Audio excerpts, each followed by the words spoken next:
Dylan Potts, senior wide receiver, West Liberty. Now, Dylan, last year was not a typical West Liberty year, particularly on offense. Tell us a little bit about the difficulties last year. Well, last year we had a lot of guys, a lot of miscommunications and everything, but we want to put last year in the past and don't even worry about that. It's a new year, and we got a lot of new goals this year. We were just talking to Mark, and he said the offense looked really strong in the spring.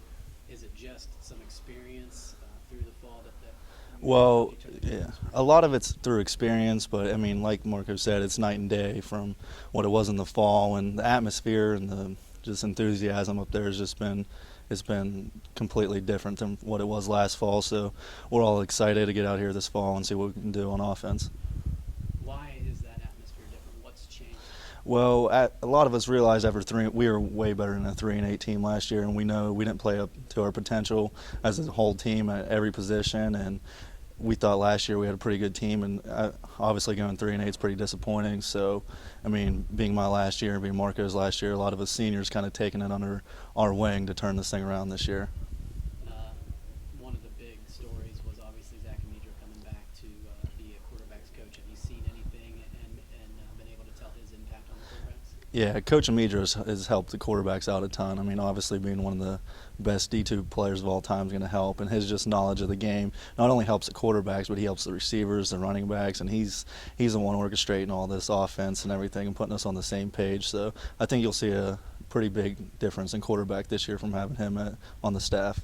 Tell us a little bit about, you said it is your senior year, and tell us about the leadership and the atmosphere and just kind of the attitude and the identity of this year's team. Well, the attitude's a lot different this year because, I mean, as I mentioned earlier, just none of us want to go 3-8. No one wants to go 3-8, especially coming into this year. We got a lot of potential, and potential doesn't mean anything until you put it into work and do something with it. So, I mean, we got a chance to be really good this year. That's why we've just taken as a seniors to know we recognize the potential from our senior class all the way down to the freshman class, that we know we got a chance to be something special this year. That first game is a big one. It's against Shepherd. How do you use that as a measuring stick, and or for you guys right out of the gate? Well, for us as a team, I mean, that's going to set the standard and set the tone for the season. I mean, obviously going against the team who won the conference last year, probably one of the top teams in the country preseason-wise. I mean, we know it's a tough task, but I mean, that's a good measuring stick when you're facing the best team right out of the gate. But we'll be ready for it.